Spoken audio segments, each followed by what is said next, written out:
तस्वीरें यहाँ पे इस वक्त दिखा रहे हैं। ये तस्वीरें प्रधानमंत्री नरेंद्र मोदी की डेनिश प्राइम मिनिस्टर के सरकारी आवास में, जहाँ पे वो उनके लॉन में चहलकदमी करते हुए दिखाई पड़ रहे हैं। निश्चित तौर से दोनों नेताओं के बीच में ये सहज संवाद दिखाई पड़ रहा है और डेनिश प्राइम मिनिस्टर प्रधानमंत्री नरेंद्र मोदी को तमाम एक तरीके से जानकारी साझा करते हैं। और ये उनका आवास है प्रधानमंत्री डेनिश की जो प्रधानमंत्री है, और वहाँ पर प्रधानमंत्री मोदी पहुंचे हैं और ऐसे में वो अपने चहलकदमी करते हुए नजर आ रहे हैं। और निश्चित तौर से ये बेहद महत्वपूर्ण मौका होता है दोनों नेताओं के बीच में आपसी संवाद के माध्यम से एक सहज समझ को आगे बढ़ाने को लेकर। और ये तस्वीरें उस लिहाज से बेहद महत्वपूर्ण और ये अपने आप में बताती है। हमने पहले भी कई बार ऐसे तमाम देशों के राष्ट्र प्रमुखों के साथ में प्रधानमंत्री नरेंद्र मोदी को एक सहजतापूर्ण माहौल में बातचीत करते हुए, चहलकदमी करते हुए या फिर चाय पे चर्चा करते हुए देखा है। उसी प्रकार की तस्वीरों को एक बार हम फिर से कोपेनहेगन से, डेनमार्क की राजधानी जहां पे प्रधानमंत्री का जो राजकीय आवास है, वहां से हमको ये तस्वीरें दिखाई पड़ रही हैं। और दोनों नेता सहजतापूर्ण तरीके से आपसी संवाद करते हुए, ये तस्वीरें अपने आप में बेहद महत्वपूर्ण, क्योंकि कई बार ऐसे पहले मौके हमने देखे हैं जब प्रधानमंत्री मोदी की भारत में किसी राष्ट्र प्रमुख के साथ में इस प्रकार की तस्वीरें, या फिर जब वो कहीं विदेशी दौरे पे होते तो इस प्रकार की एक सहज संवाद की स्थिति देखने को मिलती है। कोई तीसरा व्यक्ति नहीं, दोनों नेता एक दूसरे के साथ में बात करते हैं तो निश्चित तौर से जो साझा हित है, जो तमाम जो बातें हैं जो दोनों देशों के भलाई के लिए, या कहा जाए एक तरीके से जो दुनिया की भलाई के लिए, उन तमाम मसलों पर विस्तार से बात करने का एक मौके के तौर पे होता है। और अपने आप में एक आधार तैयार होता है, एक समझ तैयार होती है, और समझ के आधार पर आगे बढ़ने का मौका मिलता है। हमारे सहयोगी सुधाकर दास इस वक्त हमारे साथ में डेनमार्क की राजधानी कोपेनहेगन से ही मौजूद है, जहां पे प्रधानमंत्री इस वक्त प्रधानमंत्री डेनिश प्राइम मिनिस्टर के राजकीय आवास पे मौजूद है। सुधाकर, इन तस्वीरों को किस तरीके से समझने की जरूरत है कि एक सहज संवाद का एक मौके के तौर पर दोनों प्रधानमंत्री चहलकदमी करते हुए? बिल्कुल आनंद, आपने सही कहा। और भारत डेनमार्क रिश्तों की एक नई तस्वीर है। ये नई एक तरह से नया अध्याय है, आप कह सकते हैं। ये सिर्फ केमिस्ट्री नहीं है, बल्कि ये दोस्ती की एक नई इबारत लिखी जा रही है।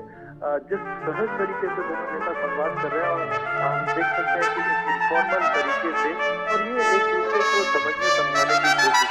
तो आप देखिए, डेनिश पीएम का जो इंडिया के साथ कनेक्शन है, पीएम मोदी की, वो जब कई बार जब वो भाषण देती हैं, उन्होंने अपने संसद में हो या कई मंचों पर, उन्होंने भारत के लोकतंत्र की न सिर्फ तारीफ की है, बल्कि पीएम मोदी ने भारत में जिस तरह से कदम उठाए हैं उसको आगे बढ़ाया है। देखिए, डेनमार्क उन देशों में है जिसने पहली बार किसी देश के साथ ग्रीन स्ट्रैटेजिक पार्टनरशिप की है।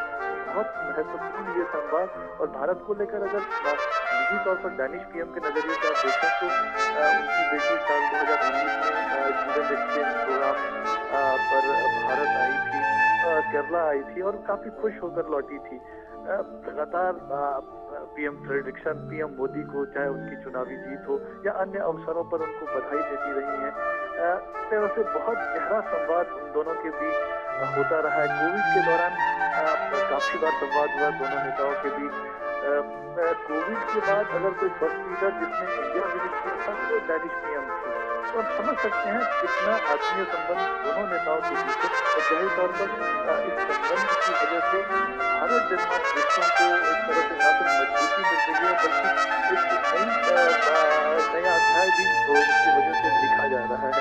जी सुधाकर, ये जो एक आपसी समझ होती है दो देशों के राष्ट्र प्रमुखों के तौर पे, जब वो एक सहज संवाद करते हैं, ये कितना एक मददगार एक आधार तैयार करता है उस ठोस बातचीत के लिए, जो अब से कुछ देर बाद शिष्टमंडल स्तर के आधार पे होगी। क्योंकि एक नेताओं के बीच की समझ, देशों के एक दूसरे की जो हित है उसके बारे में, एक दूसरे के बारे में कंसर्न्स को समझना, ये एक तरीके से मौका देता है आगे बढ़ने के लिए, जमीन तैयार करने के लिए। बिल्कुल, देखिए, हम जानते हैं कि बैकग्राउंड से आते हैं, किस तरह से गरीबी में उनका संघर्षों में जीवन बीता, और आज वो जो कुछ भी कर रहे हैं उसमें कहीं ना कहीं जो समाज में सबसे निचले पायदान पर जो व्यक्ति है, उसमें आत्मविश्वास भरने की कोशिश रहती है उनकी तमाम नीतियों में। और अगर डेनिश पीएम की भी बात करें आर्यन, तो वो भी काफी हम्बल बैकग्राउंड से रही हैं। उनके पिता एक टाइपोग्राफर थे, उनकी माता जी एक टीचर थी। तो निश्चित तौर पर ये दोनों ऐसे नेता हैं जो जमीनी जो समस्याएं हैं उसको समझते हैं, उनको दूर करने का तरीका जानते हैं। और शायद यही वजह है कि दोनों नेताओं के बीच इस तरह की एक जो बेहतर केमिस्ट्री बनी है। और निश्चित तौर पर लगातार 2020 में ग्रीन स्ट्रेटेजिक पार्टनरशिप भारत के साथ हुआ था डेनमार्क का। उसके बाद साथ 2021 में डैनिश पीएम ने भारत विजिट किया था। हमने देखा कि किस तरह से अगले 5 वर्षों के लिए ग्रीन स्ट्रेटेजिक पार्टनरशिप को आगे बढ़ाया जाए। उसमें क्या short term long term goals हो सकते हैं जी। उसको तय किया गया है। और आगे ये जो एक इनफॉर्मल संवाद है, ये दोनों नेताओं के बीच संवाद को समझ को तो आगे बढ़ाएगा ही, बल्कि डाउन द लाइन आप देखें तो जो पूरा तंत्र है, कई तरह के मैकेनिज्म है, उस मैकेनिज्म में भी एक नई जान फूकेगा। और उनको एक तरह से ये संदेश संकेत जाएगा कि हमको नई ऊर्जा के साथ इन संबंधों को मजबूत बनाने के लिए, इसको आगे बढ़ाने के लिए और नई सदी के जरूरतों के हिसाब से वैश्विक चुनौतियों का सामना करने के लिए तैयार करना होगा, इस दोस्ती को और भी मजबूत करना होगा। तो ये एक बड़ा संदेश जाएगा, तो जी। उसका बहुत ज्यादा फायदा मिलने वाला है। सुधाकर, जो हम तस्वीरों में देख पा रहे हैं खिली हुई धूप और चारों ओर हरियाली, और क्योंकि हम डेनमार्क के ग्रीन पार्टनर के तरीके से देखते हैं और ये महज एक सुखद सहयोग ही हम कहेंगे कि संभवतः डेनमार्क के प्रधानमंत्री ने जो परिधान धारण किया हुआ वो भी लगभग हरे रंग के तरीके से, तो निश्चित तौर से एक जो सहयोग का जो बड़ा आधार है वो भी कहीं ना कहीं एक ग्रीन पार्टनर के तरीके से लगाता है और फोकस भी हमको नजर आ रहा है। और शायद ज्यादा बड़ी हम एक तरीके से हेडलाइन भी उसी नजरिए से देखेंगे जहां पे ग्रीन कोऑपरेशन में एक बढ़ते हुए सहयोग को हम देख पाएंगे। बिल्कुल। और अब देखिए एयरपोर्ट पे किस तरह से डैनिश पीएम वो पहुंची, उन्होंने पीएम मोदी का स्वागत किया। घर पर वो अपने हस्बैंड के साथ, पति के साथ उन्होंने पीएम मोदी को रिसीव किया। तो वो कोई भी मौका नहीं चाहते हैं पीएम मोदी कंफर्टेबल रहे। एक तरह से देखिए जरूर ये दौरा औपचारिक होता है, लेकिन ये एक अनौपचारिक मुलाकात। आप किसी घर पर किसी अतिथि को बुलाते हैं तो आप कोई कसर नहीं छोड़ना चाहते हैं कि अतिथि के स्वागत में सम्मान। शायद यही चीजें हम इस वक्त देख रहे हैं। और जाहिर तौर पर इस संवाद का जो बहुत असर, अब हम जानते हैं कि अगर जब पर्यावरण की बात होती है, आज जब क्लाइमेट चेंज की बात होती है, वैश्विक चुनौतियों की इससे रिलेटेड बात होती है, तो भारत की बात होती है, पीएम मोदी की बात होती है। पेरिस समझौते को जिस तरह से लेटर स्पिरिट में भारत ने आगे बढ़ाया है, जिस तरह से पीएम मोदी का कमिटमेंट रिन्यूएबल एनर्जी को लेकर है, सिर्फ कमिटमेंट ही नहीं है। भारत ने 2022 तक के जो रिन्यूएबल एनर्जी के लक्ष्य को चाहे हासिल किया हो, चाहे साल 2030 में 40% से ज्यादा जो रिन्यूएबल एनर्जी का जो कंपोनेंट ऊर्जा एनर्जी सिक्योरिटी में रहने वाला है, तो एक बहुत महत्वपूर्ण है।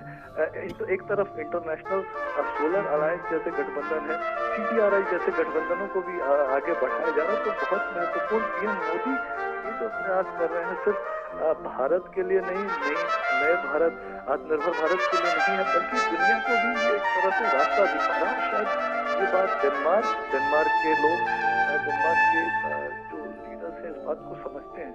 तो निश्चित तौर पर बहुत अहम मुलाकात जी। जाहिर तौर पर अभी जो बातचीत हो रही है, तो मुझे जरूर लगता है कि द्विपक्षीय संबंधों को लेकर बातचीत तो हो ही रही होगी, बल्कि एक तरह से अब कैसे एक और नई जान फूक सकते हैं। नई शुरुआत पहले ही हो चुकी है, और लेकिन उसकी रफ्तार और कैसे बढ़ाई जा सके, उसमें और भी एलिमेंट्स कैसे जोड़े जा सके, उसकी चर्चा हो रही है। सुधाकर, आप हमारे साथ बने रहिए। खास मेहमान हमारे साथ विवेक मिश्रा जी भी बने हुए फेलो ORS के। विवेक जी, किस तरीके से आप इन तस्वीरों को समझने की कोशिश करते हैं, क्योंकि दो नेताओं के बीच में जब आपसी सहज संवाद दिखाई पड़ता है तो तमाम मसलों पर एक समझ को विकसित करने का एक मौके के तौर पे भी होता है। और प्रधानमंत्री मोदी को डेनिश प्राइम मिनिस्टर द्वारा अपने घर पर रिसीव करना, ये भी अपने आप में दिखाता है कि साहब किस स्तर पे डेनमार्क भारत के प्रति उत्सुक नजर आ रहा है उसके साथ सहयोग बढ़ाने को लेकर। विवेक जी। देखिए, पर्सनल केमिस्ट्री और विदेश नीति, इनको साथ लाना ये मोदी साहब ने काफी बार बहुत ही अच्छे से किया है। आपको अगर याद होगा, बराक ओबामा आए थे, उन्होंने हमें लग रहा है कि वहाँ पे बहुत सीरियस बातें चल रही, हो सकता है चल रही, लेकिन ओबामा को उन्होंने ये भी पूछा था, ओबामा ने मोदी साहब से ये भी पूछा था कि आप कितने घंटे सोते हैं। तो इनफॉर्मल कम्युनिकेशन से ये होता है कि एक आइस ब्रेकिंग हो जाती है, और बाकी डेलीगेशन जो है उसमें सीरियस एजेंडा है ही, लेकिन उस बात के अलावा एक पर्सनल केमिस्ट्री जो है, यहीं पे उसकी नींव रखी जाती है, जो पीपल टू पीपल रिलेशन।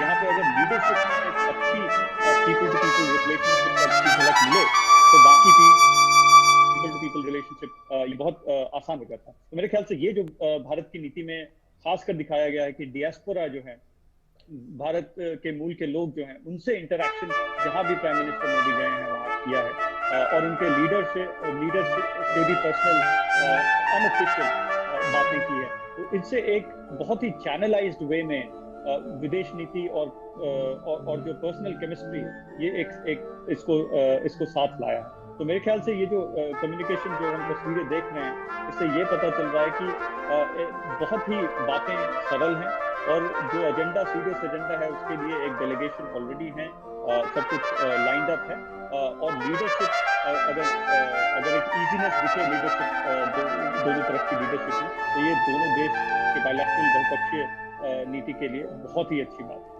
जी विवेक जी, जिस बात का आपने जिक्र किया कि हमने देखा कि ऐसी तस्वीर हमें पहले कई बार कई राष्ट्र प्रमुखों के साथ प्रधानमंत्री मोदी की देखी, आपको लगता है कि उनके विदेश नीति का एक अहम हिस्से के तौर पर किस तरह से पर्सनल केमिस्ट्री एक डेवलप करते हैं जो शायद दोनों देशों के संबंधों को मजबूत करने में मददगार भी साबित होती है? ये बहुत जरूरी होता है, क्योंकि आप देखें लीडरशिप आपको